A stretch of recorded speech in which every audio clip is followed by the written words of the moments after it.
Agora sim a gente conversa com o médico, ele é psiquiatra, psicanalista, professor da Unicamp, e também escritor, Mário Eduardo Costa Pereira. Nosso assunto com o doutor Mário é sobre um livro que ele escreveu, saiu pela editora Haller, chama A Erótica do Sono.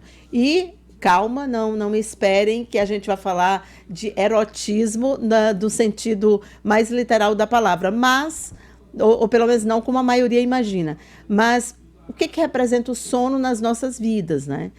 Qual a importância dele, se nós estamos dormindo ou não estamos dormindo. Enfim, achei muito interessante o livro, viu, doutor? E queria que o senhor falasse um pouco para a gente sobre os seus estudos que resultaram na publicação dessa obra. Bom dia. Bom dia, Cíntia. Bom dia a todas e a todos que nos acompanham aqui no Notícias da Boa. É um enorme prazer estar aqui com vocês.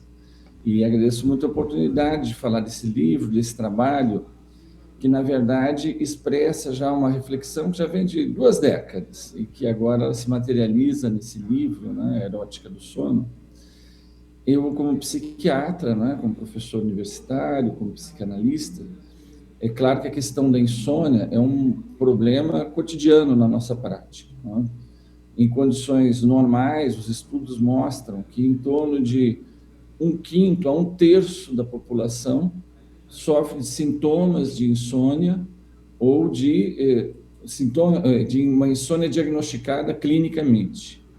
Então, é uma coisa muito que nos interpela, não é? O que acontece? Não só com aquela pessoa, mas com a nossa sociedade, que o sono acaba sendo um luxo, né? O que se expressa de uma sociedade que as pessoas não conseguem sequer dormir em paz? E aí eu comecei a me interessar o que está em jogo emocionalmente no sono, o que está em jogo afetivamente no sono. E esse livro, então, é uma tentativa de deslocar um pouquinho o nosso debate habitual sobre o sono e sobre a insônia, apenas como um problema clínico, mas para a gente refletir sobre o que mesmo que expressa o sono como as nossas necessidades emocionais, como um momento muito particular da nossa vida, em que várias questões de natureza afetiva, emocional da nossa história vêm à tona e se expressam no nosso sono e nas dificuldades que a gente tem com ele. E quais são esses fatores é, que podem ajudar e que se expressam, né? Com os quais o senhor se deparou para poder escrever esse trabalho? Então, né, quando a gente pensa na nossa própria experiência de sono, e eu pensei na minha, que os que forem ler o livro vão ver que eu começo o livro falando da minha experiência de menino, né, recebendo o cafuné da minha avó, o horário de fazer a sesta, né, o prazer de sonhar. E a gente imediatamente começa a pensar nessa dimensão reparadora do sono.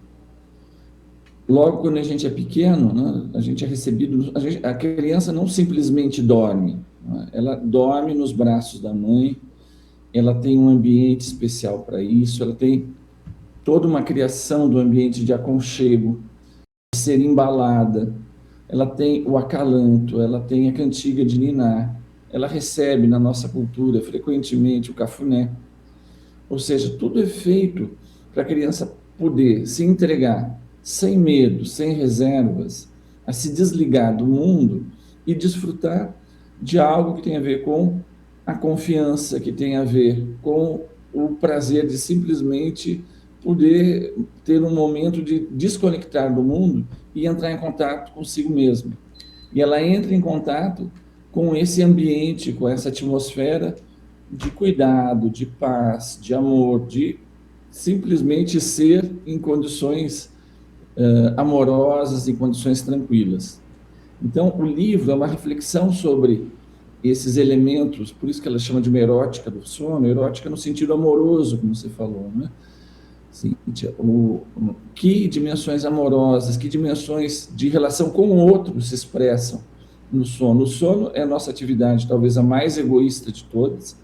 A gente se desconecta de todo o mundo, de todo o ambiente, para simplesmente poder existir numa outra modalidade mental, mas para isso a gente tem que confiar no mundo, tem que confiar no outro, tem que confiar que vai acordar depois. Então, uma série de qualidades emocionais e afetivas têm que estar conquistadas para que a pessoa possa dormir em paz e desfrutar do prazer desse momento. É interessante o senhor ter falado aí das experiências, né? As experiências de cada um de nós, cada um tem a sua própria experiência. O senhor falou aí sobre o cafuné. Eu lembro que minha mãe dizia que eu só dormia se ela saísse no carro, se ele saísse no carro comigo, dentro do carro, e colocava. Mas assim, então a gente tem essas experiências, né, enquanto criança, e depois, de certa forma, nós as abandonamos e criamos outros rituais ou não de sono, que é aquela questão da obrigatoriedade. Ah, eu preciso dormir porque amanhã eu preciso trabalhar. E o ritual foi embora. A gente não substituiu por outra coisa. O cafuné não substituiu não substituiu por outra coisa. Aí realmente tem uma ruptura, né? Eu nunca tinha ouvido esse lado sobre o sono. Achei interessante o senhor ter colocado, que realmente a gente fica órfão do cafuné ou daquilo que era feito para a gente dormir, aquele aconchego, aquele momento em que alguém nos colocava para dormir, né? Sem dúvida, né? Porque hoje em dia, no mundo que a gente vive, cada vez mais o sono se transforma numa espécie de uma técnica de inserção no mundo da produtividade e do consumo. Isso. Então a gente tem uma situação super contraditória, porque a gente precisa, essa ideia da técnica, né? A gente precisa dormir um certo número de horas de sono para ter uma boa performance no dia seguinte. Mas também não pode dormir demais, porque se dorme demais, acaba dormindo no ponto. E aí não consegue competir, porque né, no ambiente da competição, o passarinho que acorda cedo come as melhores minhocas, né? Então a gente tem essa situação social que é tão paradoxal, que o sono perde esse sentido de prazer, ele perde esse sentido de regeneração, de encontro consigo mesmo, para virar uma técnica de produtividade. E a gente tem, por exemplo, ao mesmo tempo, o aumento de consumo de substâncias para dormir e o aumento de consumo de substâncias para se manter acordado e produtivo. Como se precisasse fazer uma espécie de técnica exata de sono, das horas que eu preciso dormir para poder continuar competindo, mas não dormir demais para não perder o meu lugar. E com isso, toda a experiência erótica do sono, toda essa experiência amorosa do sono, que está toda marcada dentro de nós, se perde, dando lugar apenas a uma espécie de uma preocupação constante com a técnica do dormir e de repousar para produzir e consumir. Efraim? Então, eu gostaria de saber do senhor se a música e orações podem ser usados para o combate ou da insônia. E também, como a experiência dos artistas, que é de ficar da madrugada e é muito produtivo. Eu lembro que depois do fim da ditadura na Espanha, teve uma geração de poetas, de cineastas, de pintores, de estilistas, que passaram a criar até um movimento lá dormida, que não dormiam.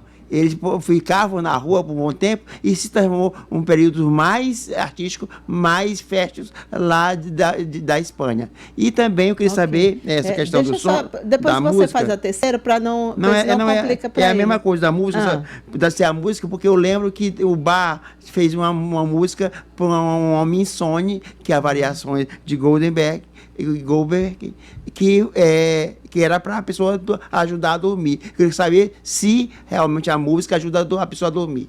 Tem os aplicativos hoje, né, doutor? Você aproveita também e fala sobre isso, se são válidos, né?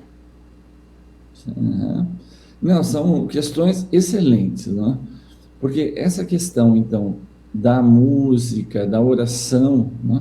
Tudo isso que nós estávamos falando, Cíntia, que eu acabei não respondendo totalmente da questão do ritual de dormir.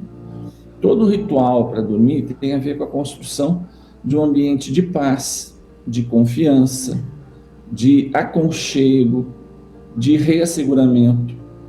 Não é por isso que a gente vai dormir, mas tem muita gente, por exemplo, que precisa tomar um copo de leite quente. Outros precisam já ir diminuindo as luzes. Outros se preocupam muito com o travesseiro, com o lençol, com a coberta que vai colocar por cima. Claro, aqui eu estou no sul, estou aqui em Campinas, está um frio danado nos últimos dias. né? Mas construir, então, esse ambiente de aconchego, de reasseguramento.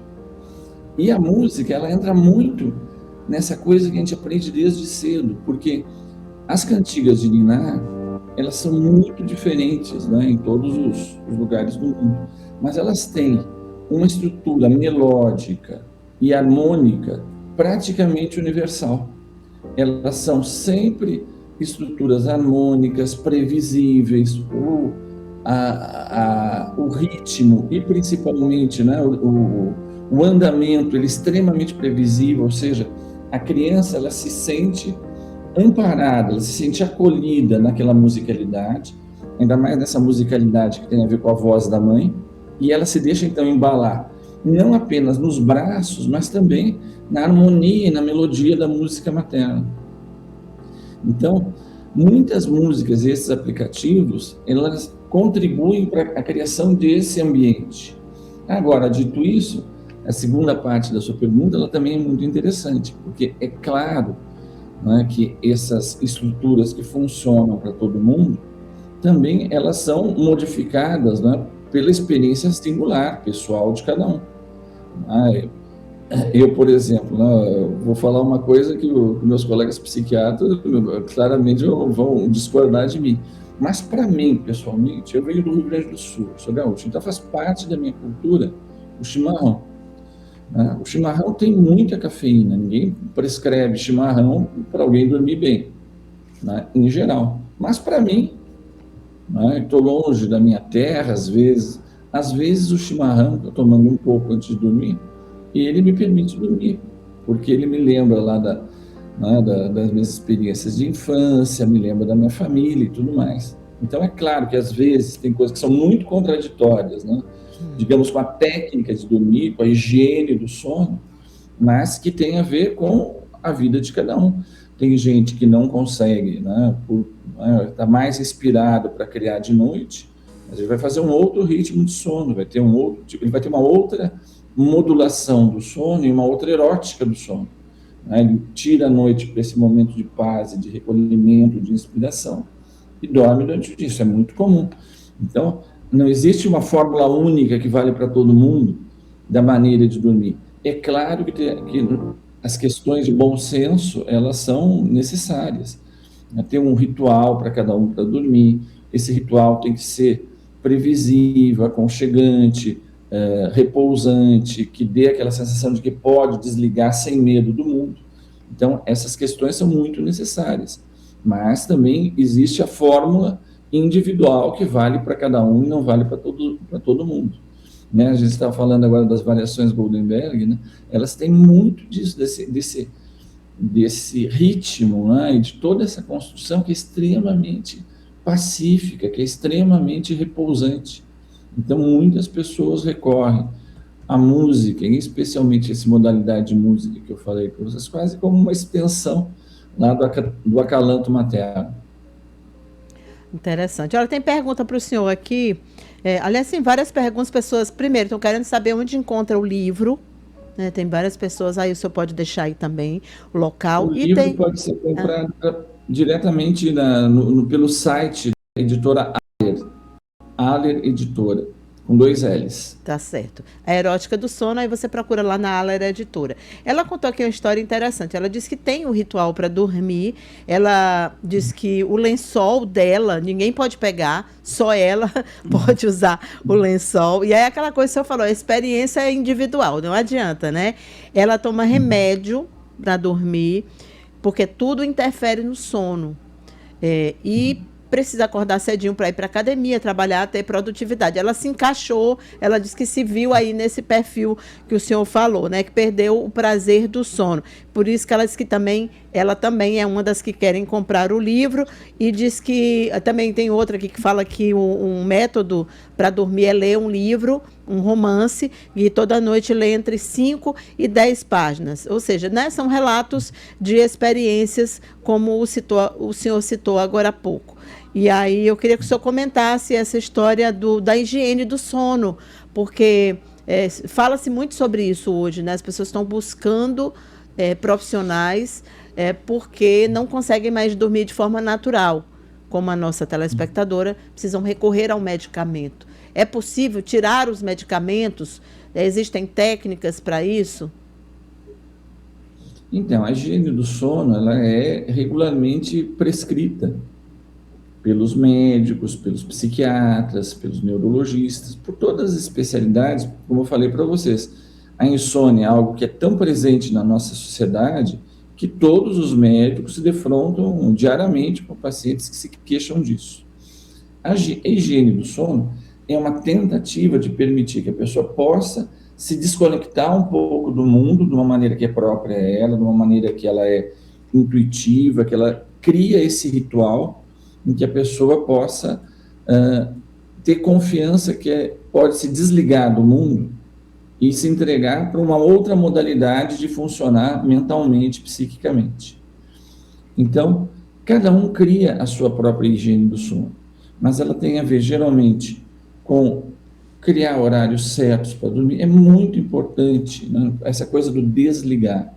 O desligar tem a ver com poder se desligar com tudo isso que nos conecta ao mundo. E nós somos uma sociedade hiperconectada. A gente está em rede o tempo todo. Então é importante se colocar como um momento importante da vida essa desconexão, de desligar o celular, de sair da rede, de desligar a televisão, não é? de se permitir aquele momento de reencontro consigo mesmo, né? De se entregar a rituais que lembrem para ele próprio aquilo que para ele tem sentido de repouso, de confiança. Como, por exemplo, eu falei agora, né, tem gente que toma bebidas reconfortantes antes de dormir, um copo de leite, não é?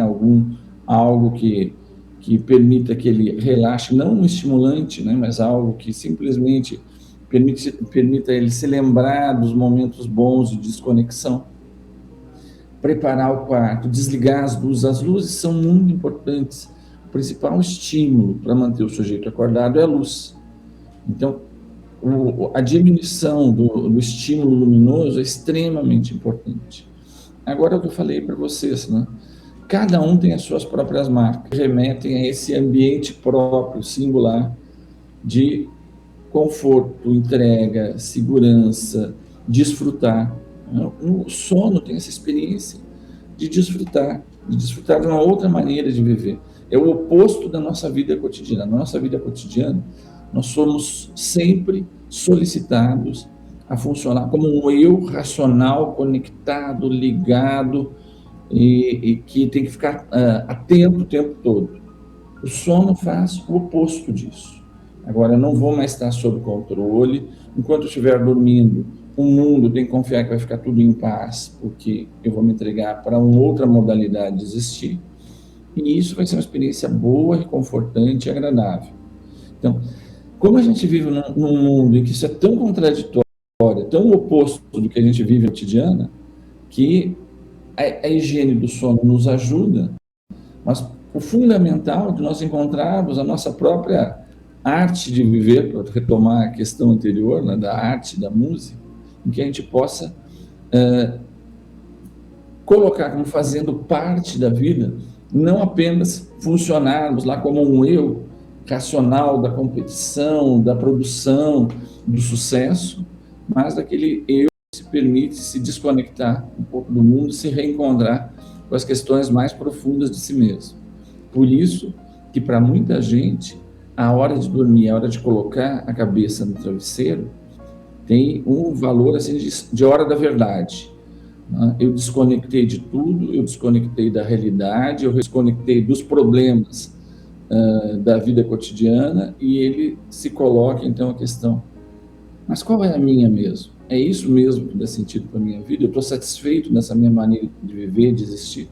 Então, muitos ficam extremamente perturbados na hora de ir para a cama, porque o travesseiro tem esse poder de nos interpelar sobre qual que é a nossa, no fundo, na verdade. Doutor, muito obrigada pela entrevista, muito bom a gente ouvir sobre isso.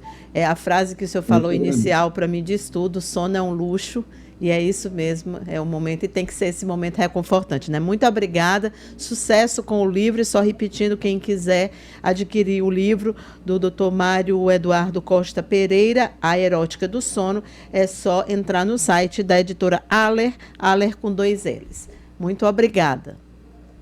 Bom dia, muito obrigado. Obrigada.